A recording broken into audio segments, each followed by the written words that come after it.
for joining us on this beautiful sunny spring morning. It's finally not snowing or chilly. We're excited for some of that. So, well, welcome to Eggs and Issues. I'm Julie Toney, Community Service and Economic Development Manager at Excel Energy, and I'm the chair of the Chamber's Governmental Affairs Committee. Our monthly Eggs and Issues series is one of the Chamber's business advocacy events. Our advocacy investors at the visionary level include Chippewa Valley Technical College, Royal Credit Union, Ruderware, UW Eau Claire, Whitfleet, and Excel Energy. And we do also appreciate those investors who support at the advocate, catalyst, and investor levels. Before we get started this morning, I have just a few announcements. So next month's Eggs and Issues is on Thursday, not Friday, but Thursday, May 9th, and it will be at the CBTC Business Education Center. We'll have an update from our local economic development professionals, and we're looking forward to that. Other chamber events you can look forward to coming up include the 2024 Human Resource Conference, and that's on Thursday, April 18th, and that'll be at the Florian Gardens. The annual Chamber and UW Eau Claire Business Community Breakfast, and that'll be held on Tuesday, April 30th. And then we do have the Chamber Royale. That's a strictly fun night, no business, on Thursday, May 18th, and it's at the Eau Claire Event District. All of these events are listed on the Chamber's website, and please go out there and get yourself registered and join us for all of those.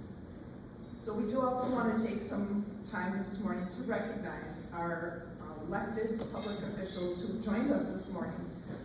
We have with the Wisconsin State Assembly, Jody Emerson, Eau Claire County Supervisors, Connie Russell and Nick Smiar. We have Eau Claire City Council President, Emily Berge. And we have Eau Claire City Council members, Joe Christofferson, Charlie Johnson, Joshua Miller, and then we have Eau Claire City Council member-elect Clara Serrano. And we have Town of Washington Board member James Rolbecki, Eau Claire School Board Josh Clements, Altoona School Board member Hillary Roth, Eau Claire Student Body President Brett Farmer, and Student Body Vice President Sam Castiglio, and I apologize, I knew I was going to do that. I tried, I practiced, and I failed. Sorry. All right, you'll be meeting Altoona's Mayor Brendan Pratt shortly, and the leadership of the city momentarily. So as we all know, today's Eggs and Issues topic is the annual State of the City Address for Altoona, and again, we're happy to be here. Our presenters this morning are Altoona Mayor Brendan Pratt and City Administrator Mike Golot. Mayor Pratt began serving on the Altoona City Council in 2007 and was elected mayor in 2016 and was just re-elected this month. He has been a local realtor since 2005 at Coldwell Banker Brenizer Realty, and before moving to the area, he was a recreation director at the City of Logan, Utah. He holds bachelor's and master's degrees from Utah State University. Mike Golot has been city administrator for Altoona since 2006, and before coming to Eau Claire, he held municipal administrative positions in Washington State and Alaska. And with that, I am going to turn it over to Mayor Pratt and to Mike.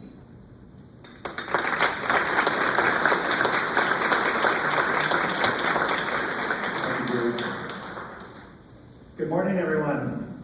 Good morning. Good morning. Before we get going, I want to give a shout out to Dave Miner, Scott Rogers, and all the chamber staff. They've been putting in a lot of extra time and effort with the hospital closures and Prevea clinics closures. And I don't know if a lot of you guys know, but a lot of hours behind the scenes. So I want to thank you guys personally. So thank you.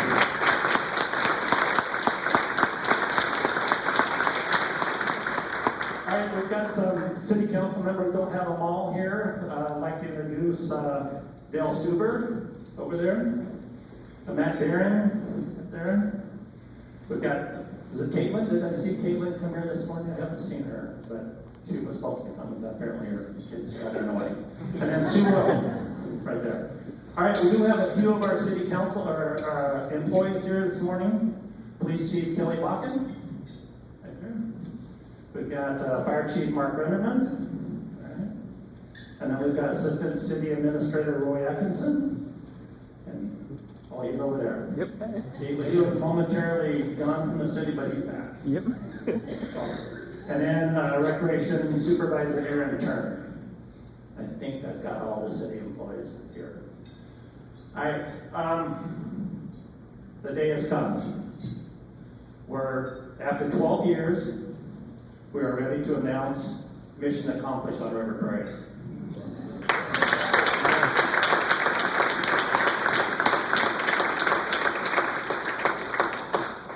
Our last lot over here called Candy Lofts, it's an apartment complex. Maybe Roy, you can run that. It's an apartment complex with some candy shop there.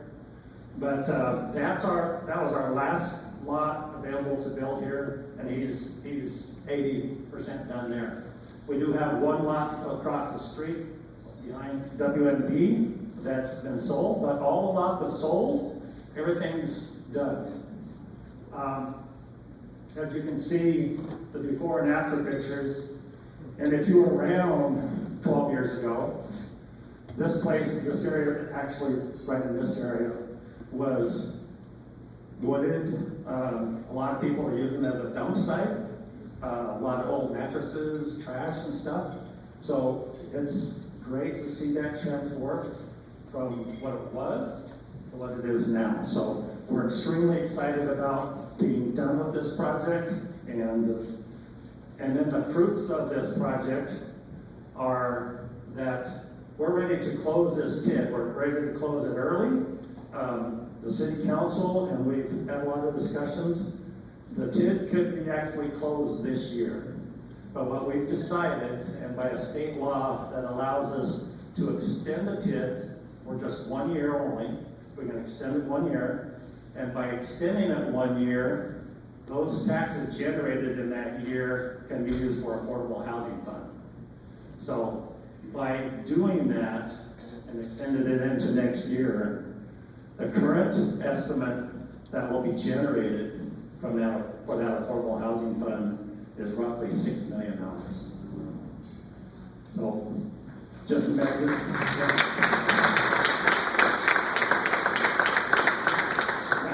That $6 million is very, very flexible as far as the guidelines are very loose. It can be used for infrastructure. It can be used for short-term loans for someone to put a new roof on, or windows, or a furnace. Anything that's considered affordable. And so we're excited. We're going to have to create a working committee. So if any of you guys have some ideas or want to be part of a working committee with our city council, there's a lot of ideas, a lot of things that we're going to have to go over here in the next year and a half. And we've got ideas, but it'd be great to have other ideas on how to, anything in the City of Altoona area that we can use that $6 million. So we'd like to take that $6 million and trying to self-generate itself year over year. So we don't want to just spend it all and that's gone. We want to be able to serve that as many people over the years with that $6 million. So we'll go through that, extending that TID this year. Later this year in the budget process, we'll formally move that into this next year. So stay tuned for that project. We're really excited about that project coming up. All right, finally. Before I turn this over to Mike, I want to share something that my wife likes to ask people, and that is, what is your happy thought this morning? So take a minute and say, what's your happy thought? Well, and if people weren't here last year, you'll get an idea. My happy thought this morning is that Mike didn't make us do this dance skit again this year. So I was just saying, never again. We're not going to do that. So here's Mike Golan, City Administrator. Thank you.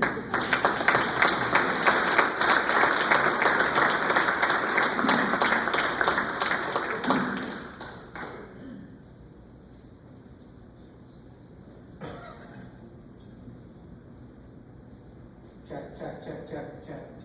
You guys hear me? All right, well, that's not very happy for me. I really like to dance. But this year, I was trying to do something fun, but this year I'm going to play it straight because the mayor's not going to let me dance. Just going to play it straight this year. But I want to start out with just some gratitude. First of all, I'm just really grateful for all the interest that the business community and the chambers had in Altoona over the years. And as the mayor said, we reached a big milestone this year with River Prairie being built out, and that's in large part because of many of you that have shown an interest in Altoona. Always interested in what's happening here and always supportive. I stole this from Derek at the YFCA when he talks about honor and blessings, and boy have I had a lot of honor and blessings in my almost 19 years of service with the City of Altoona. It really has been a charmed career that I've had here, and I'm really grateful for all the people that have made that possible. It starts with the leadership at the top, with Mayor Pratt and the city councils that I've had the pleasure of working with over the years. It starts with communication, vision, teamwork, dedication, and stability. And with that, we've been able to accomplish much. But it's no accident that happens. It's a lot of hard work behind the scenes. And I want to talk about that today, what makes that work. Because without having that functional government in place and that communication and shared vision, it just doesn't work. And I've been blessed over the years working in Altoona to have that. And I don't take that for granted.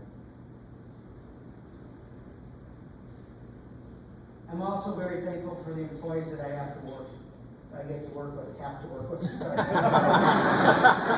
sorry to sit there, I'm sorry. And I'm so grateful for having Roy back. He helped me with this presentation, he helps me with everything.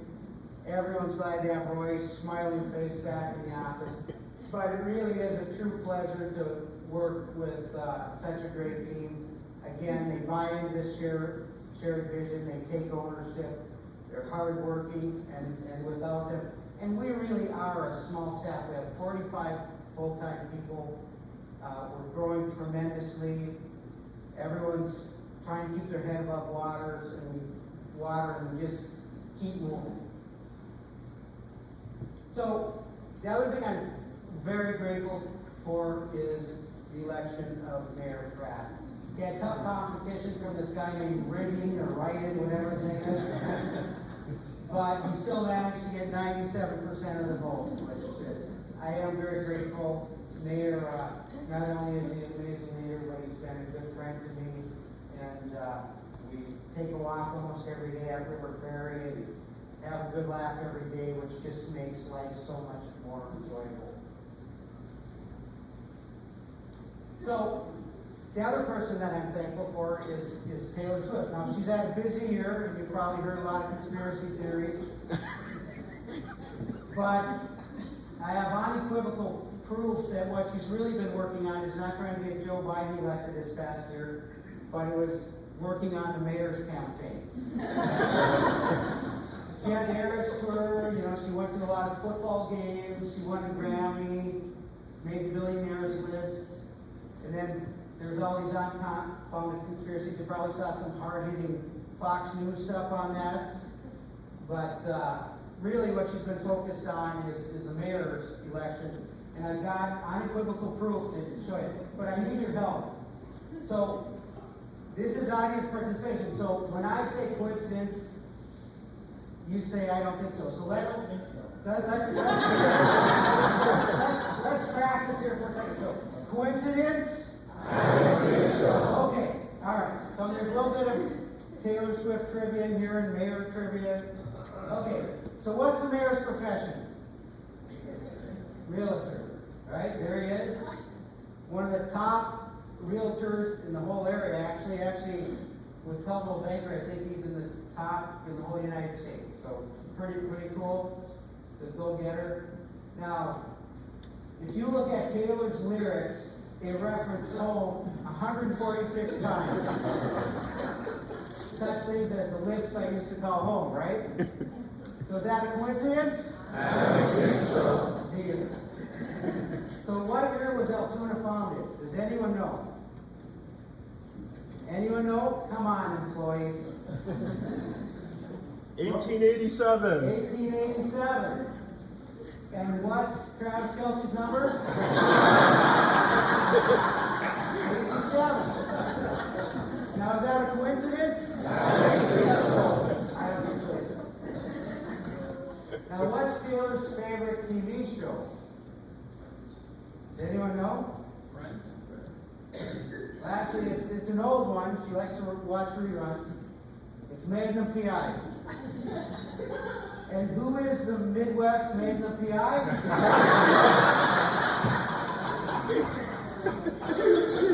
Mayor Pratt. Now, is that a coincidence? I don't think so. I don't think so. Now, how old is Taylor? Does anyone know how old Taylor Swift is? 34 years old. Bill McCoshen knew it was 34. Now how old is the mayor? 34.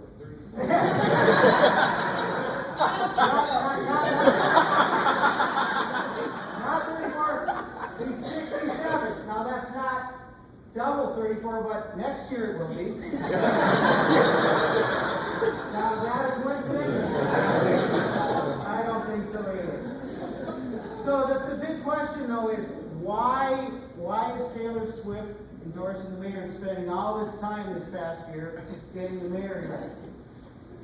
Well, we all know that Taylor is an amazing dancer, right? There she is dancing. Well, where do you think she learns all those moves? She wants to keep that relationship going. She wants the mayor happy so he can keep teaching her those moves. And I think that's why he didn't want me dancing today, because he knows that I've been practicing a lot, doesn't want me to take over that relationship with Taylor. So I'm glad we got that cleared up. So speaking of rock stars, our mission statement is to provide rock star service to Altoona citizens while continuously improving their community. And I think I told you last year I wanted it to be kick-ass service, and they wouldn't let me do it. So Altoona is booming. We had another great year. Since 2020, we've had 12.8% or 12.3% change in our population. Our equalized valuation's gone up 59% since 2020, and our per capita equalized valuation's gone up 42%. Those numbers are amazing, and we've been really grateful to have that growth in Altoona, and all the council and staff working so hard to keep that going. But it really, as I said, it doesn't just happen. There's a lot of stuff that's behind the scenes that leads to a functional government that makes those things happen. And it really starts with planning. And over the past several years, we've done a lot of planning. It starts with our comprehensive plan, of course. And then we have our East Neighborhood Residential Plan, which I'm going to talk about a little bit.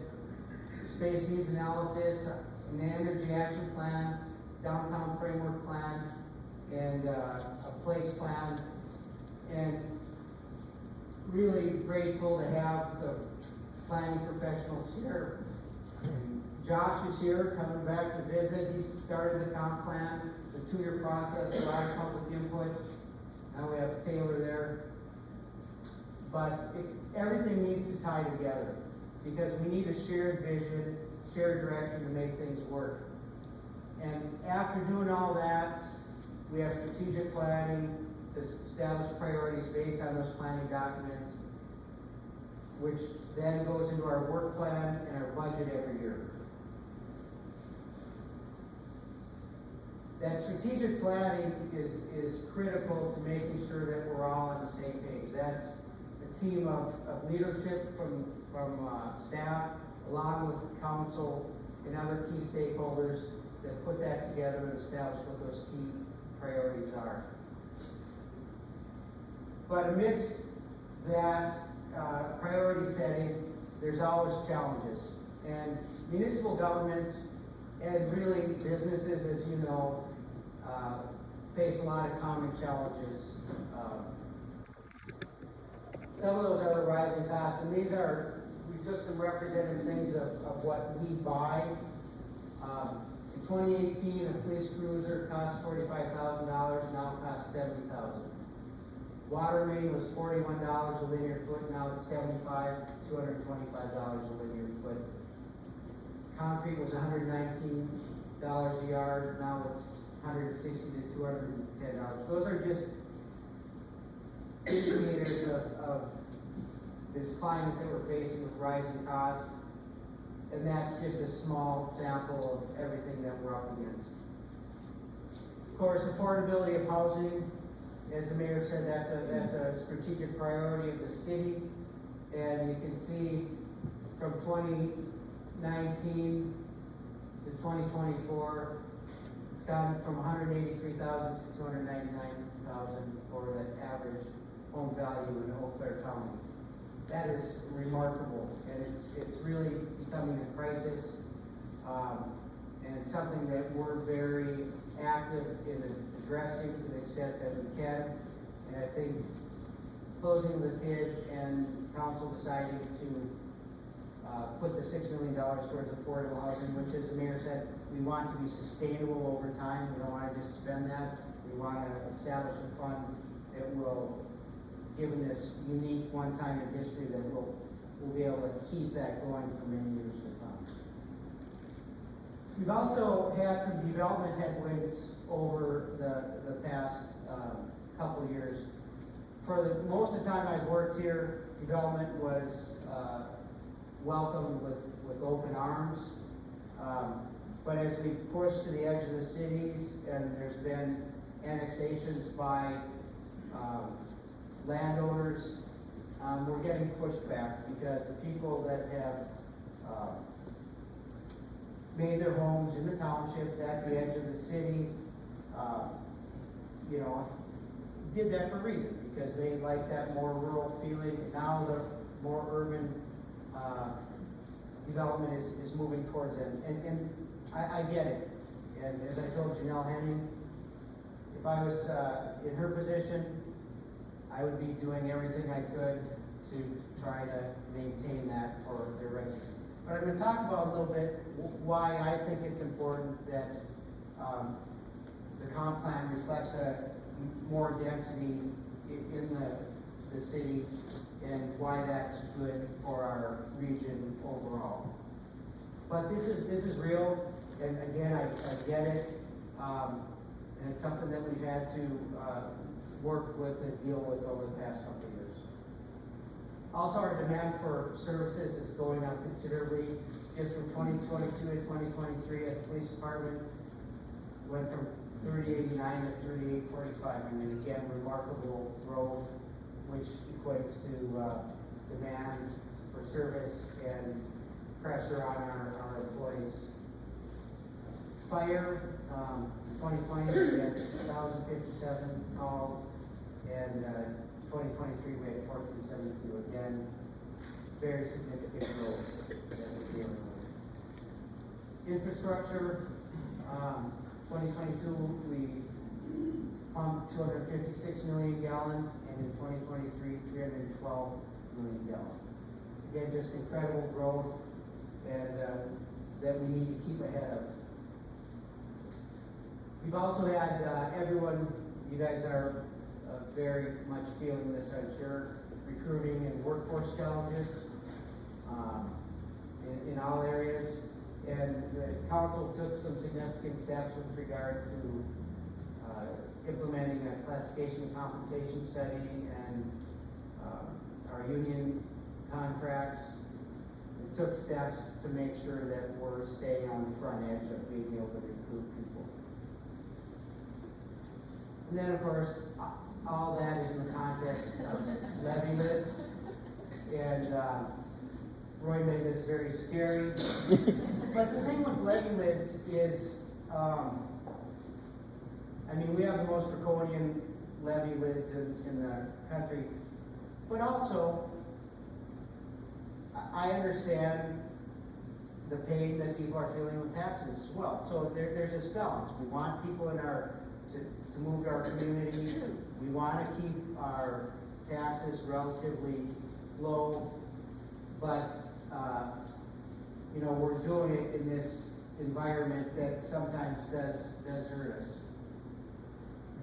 And then on top of all those things that are in the background, you get something like this thrown in.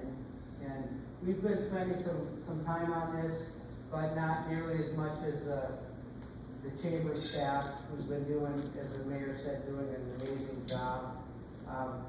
But this really matters. I mean, and it doesn't matter just with regard to the service that people are receiving, but it matters to our whole region with regard to economic development. And we've long been known as the place for the highest quality healthcare in the state and practically the nation, region.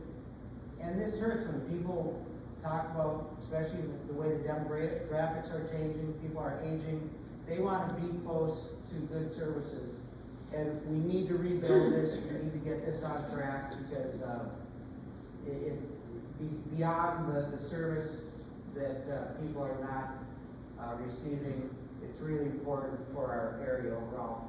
And I had a friend that regrettably had a heart attack last week, and he went in and he felt the full force of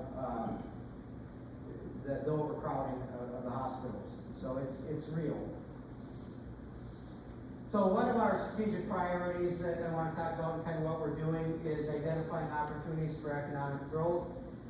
As we wrap up River Prairie, we're looking beyond that and seeing what direction we want to go. Our residential commercial growth has remained strong. There's some metrics.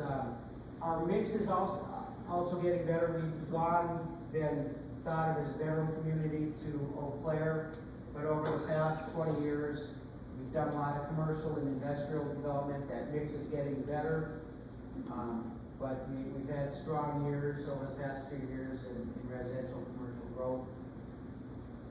And the comp plan, the primary finding of the comp plan is that we need more compact, efficient development.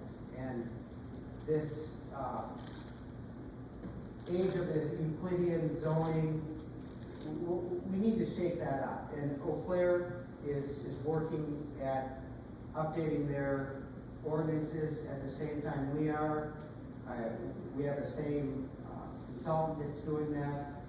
So hopefully there's, for the developer's sake, for continuity between jurisdictions, we're gonna have a lot of the same rules, but the approach certainly is the same. And this is why compact development matters. It preserves more open space. So if you're building compact in the city, you're not going out, you're not cutting down more trees. And it's been shown in studies that you save trees by having more compact development. And we've had people at council say, well, you're cutting down so many trees. Well, you need to cut down trees to have compact development. But in the end, you need to put those people somewhere, as there's demand for housing and demand for businesses. And to the extent that you do it more compactly, you actually save trees. More efficient transportation network, both for walkability, bikeability, and vehicles. It saves on energy. Efficient use of infrastructure. I mean, the way I think about this is, you can have 5 homes per block, or you can have 20 units per block. You get a lot more return on your investment, so that you can take care of those assets over time and not have to raise taxes or utility rates. So that's really important. It's having that sustainability. And it's been the American dream that, everyone has a half-acre lot with a nice house and big lawn. But where do you go when you travel?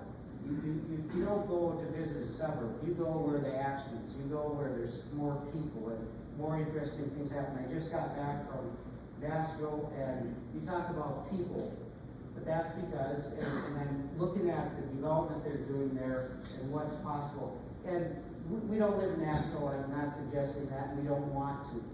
But we can do better with regard to efficient and sustainable development. More diverse housing options.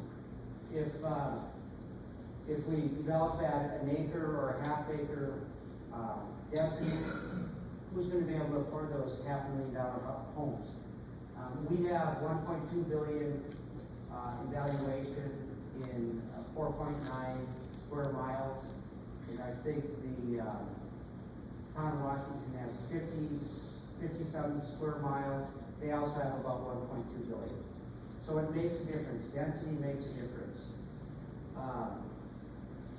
As I said, more environmentally sustainable, reduce sprawl, walkability, density leads to more available goods and services.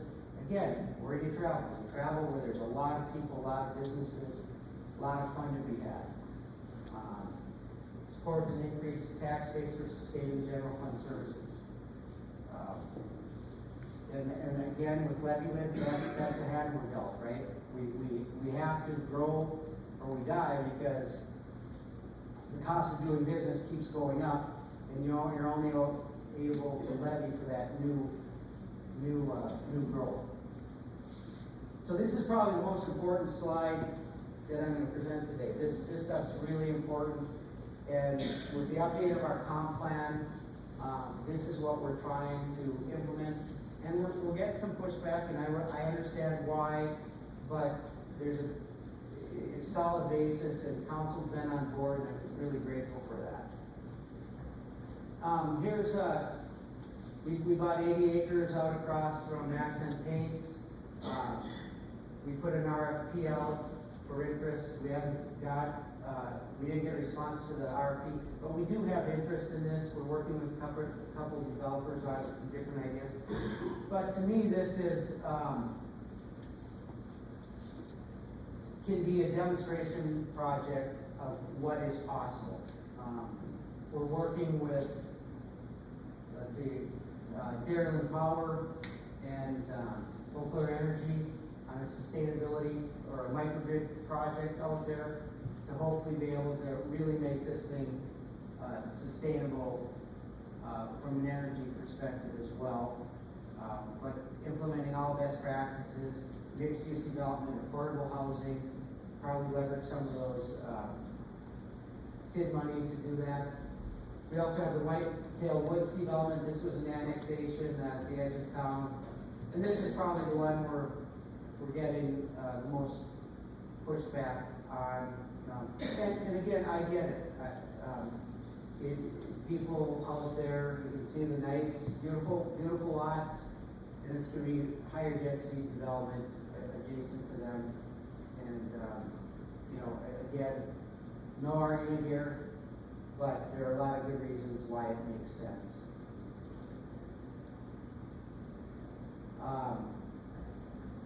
So another strategic initiative is focus our efforts on long-range plan. We've been doing that, working on that over the last couple of years, but we're going to implement some of those changes to our zoning code updates. Again, Eau Claire's doing that as well.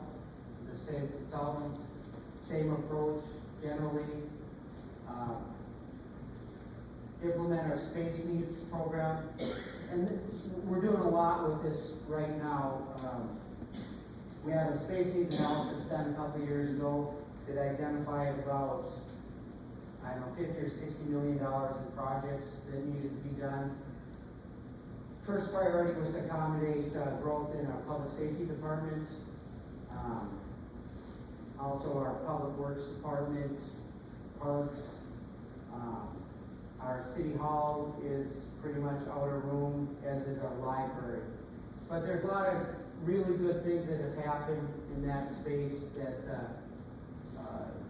again, I've been blessed in my career. There's a lot of serendipity here that, where things came together, where we've made things a lot more affordable.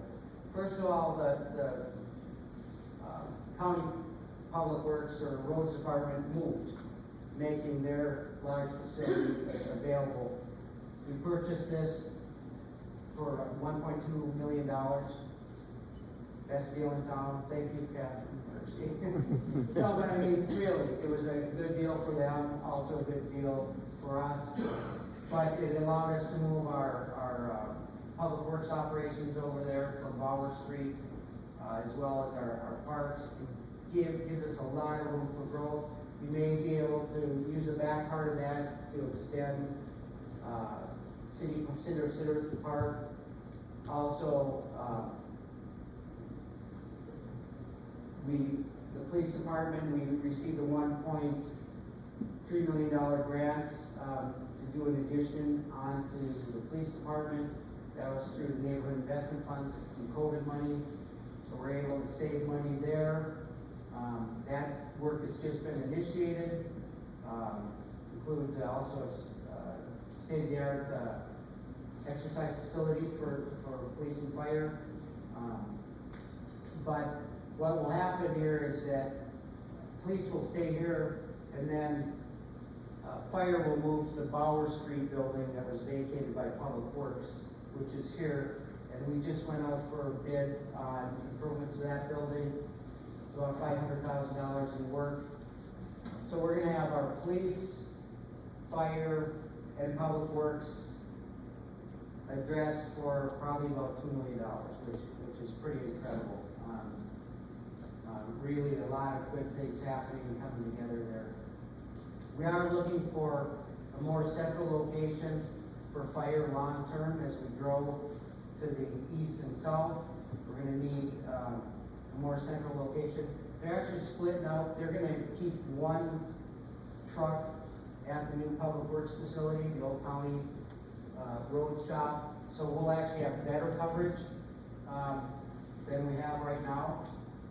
The Bauer Street building is located kind of behind Greg and Eddie's over there in the Altoona addition, which gives really good response rates to Highway 53 corridor where we have a lot of incidents. Also, strategic initiative is regional cooperation. We've been doing a lot in that realm. We're working on a project with 7 counties called the Rural Partners Network. This is where we've been provided dedicated federal staff to help us get federal money for different projects. Our signature project is developing our region as outdoor recreation destination, family friendly, and we put in for a few grants to write that plan. But there's a lot of energy surrounding this, and even though we're in the urban area, Altoona is in the urban area, we recognize that so goes the region, so goes Altoona. And we visited Innovate Marquette and visited Marquette a few weeks ago. And what they're doing in the UP to attract people not just has an impact on the tourism industry, but people want to live there. They want to invest. They want to build their companies there. And that's kind of the end game as we work on this Rural Partners Network, that 7-county consortium. We've also been working on regional EMS in Altoona County, working with our partners in the county in particular, in trying to get a countywide levy.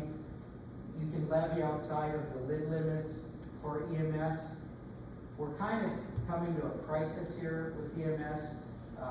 We have great partners with the City of Eau Claire, but our costs have gone up, their costs have gone up, which means our costs have gone up. And it's not sustainable over time. Just to put one ambulance on, we had, actually Mayo did a little study, it's $1 million a year just to have one ambulance on. So we're lucky to have Eau Claire as our partners, but we've had some pretty big increases in that contract, and we'd like to have that shared across the county. So we're working on that. And of course, we're on the Recovery Task Force. Dave's leadership there, Scott's, they've done an amazing job. But it's another example of how in the Chippewa Valley, we all pull together and recognize the greater good over our individual good and work together. And it really is important. We're also working on repairing and replacing our aging infrastructure. Notably, and this is a partnership too, Fairfax Street, it's a main corridor between Eau Claire and Altoona. We each own half the road. We got federal money largely to get this done. Eau Claire's taking the lead on this, but we're working with them, and that's in progress right now. We kind of got behind, frankly, on our water. We've had watering restrictions over the past couple of years, which people are not happy about. Even just going to every other day, they don't like that. We have 2 new municipal wells coming online, and this is trying to keep ahead of that growth curve. And you saw how significant that growth was, and sometimes it's hard to keep up, especially when you have something. This took like 2 years to get permitted. It takes a long time, and we're glad to say that we've got a couple new wells coming out this year. We constantly evaluate our technology needs and improve our technology. A couple projects that we have going this year is that we're going to rebuild our city website, make that more user-friendly, easier on the back end to change it, keep it more up to date. Roy's working on that. And then this has been a really huge success story. We've implemented these flock license plate readers under Chief Bakken's leadership, and the return on that investment already. We've had several businesses agree to put these in as partnerships, and we've got a lot of bad guys with these. Really a good investment, and I think Eau Claire, is that right, Kelly? Eau Claire's contemplating putting these in as well. The county is. The county. Yeah, these are serve our residents very well. Also, kind of in the context of this greater vision of economic development, and I've realized this since we've been here, and council is bought in, and that's investing in quality of life. And that's what you see River Prairie. We spent a lot of money on this park, but you see what the result has been from that investment. We've spent a lot on trails, and we continue to do that, parks. And if you create a beautiful space and a beautiful place for your residents to live, it's going to draw other people here. People have a lot more choice these days on where they work, and those quality of life amenities are critical. So we've been working with the veterans, another partnership. We got the bumpings put this year. We just got our interpretive signs put in along the river, and we'll continue to work with them on developing and getting sculptures put in at those bump outs. Great partnership. The container park. It's probably the question I get most. What's happening with the container park? So this is, we also received a neighborhood investment grant for this. It's going to be located behind the Altoona post office in downtown. And the idea here was a couple things. One, of course, is just creating a great place and a great space for our residents to go to and have fun, another place. But also, we don't have space in downtown. And we've had 2 highly successful businesses invest there, Nostalgic Bean and Rumps. They're busy as can be, but we need new space to put new businesses. So we put out an RFP. We had overwhelming interest in people wanting to be down here. It's taken longer than we hoped with regard to constructability and meeting regulations. Where you've seen these before, people just plop them down. We actually have to meet code, and it's not as easy as you think. There's a lot of constructability things, but we intend to have this done by the end of the summer. We actually have a open house next Thursday here at 6 o'clock. 6 o'clock, yep. 6 o'clock, where we're gonna have some tasting, we're gonna talk about this project, but we've had several of the containers already delivered, so we're moving forward. The bid for the plaza space will be going out here in the next month, and we'll be moving forward. Perseverance Park, this was dedication of property through the planning process for the development south on 12 and east. And we've got community garden, we've got handicap accessible community garden, we've got a plaza there, swing set, some green space, walking trails out there. Highland Park project, so this is a park kind of up there by UPS, and it doesn't get much use. We've got a budget this year, and as we approach any park or quality of life project, we think about how does it feel, how does it fit contextually, not just in Altoona, but in the whole Chippewa Valley. What can we do to complement everything else that's going on and create a unique destination that's going to get people in that park and activated? We've got some ideas, but if anyone has a great idea, seriously, we would love to hear from you. Again, this is what I say to my parks director when we talk about parks, is when the kids get up in the morning, I want them to say, I want to go to that park. So that's how we approach all quality of life amenities. And then we're continuing to invest in festivalization and events.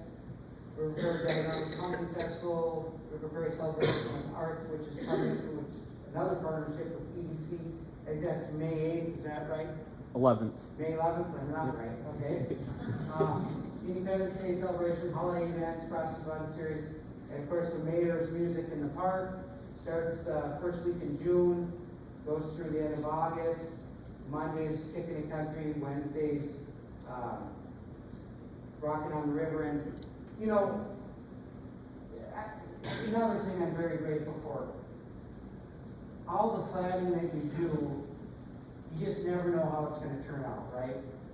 So, River Prairie in particular, huge investment, huge gamble, and would people embrace it and people fall in love with it, and they really have. And it's in large part to the events that we've been able to have down there, and boy, if I had a nickel for every time that someone over the winter said, when's music starting, when's music starting, people just really look forward to that. So we talked about some of the challenges that we've had with staffing, and we've had some turnover this past year, and I just want to recognize some of those people, because it is the people that makes us work here, and I'm grateful for all of them. First of all, our longtime city engineer left us to go to SCH, Dave. He's giving me a salute there as he goes out the door, I guess. But great guy. We're sorry to see him leave. Deb Goldbach worked here for over 20 years, grew our recreation programs from practically nothing to burgeoning enterprise, and just did a great job. And we're grateful for her service to the City of Altoona. We promoted our Scott Quick to Public Works Director. As part of succession planning, recognizing people that have leadership attributes and putting them in the right position at the right time. And Scott's really stepped up. We hired from Black River Falls and formerly from the City of Eau Claire, Chad Durkup to fill Deb's position. And we stole Christian Hubbard from the City of Eau Claire, and he's just a great guy. He's been a really good fit. He's also serves as the Assistant Public Works Director. And then finally, so happy to have Roy back. You have no idea how that improved the quality of my life. So thank you, Roy, for all you do. Really appreciate it. Just makes coming to work a lot more fun. He actually came to Nashville with me, and we had a little bit of fun down there. It was good. And then I want to recognize Kelly, who received the CVTC Distinguished Alumni Award, and what she's done with that police department to turn around the culture there has been remarkable. And again, I can't say enough about my staff and how grateful I am to have them because I always tell them I won't work with someone where I'm looking over my shoulder, and we all have shared vision, we all have shared values, and it's what makes things work here at the City of Altoona. And then, of course, our favorite employee, voted again, favorite local celebrity is Donut. So, fun. So just a few things as we wrap this up. Save the dates. April 18th, our container park open house here at 6 o'clock.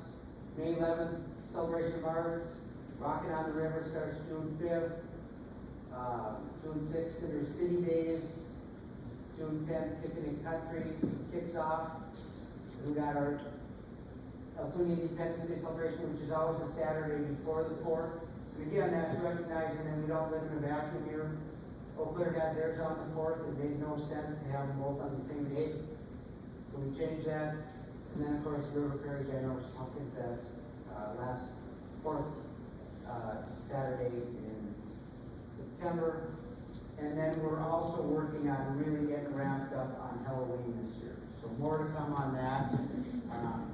It's going to be spooky. It's going to be spooky.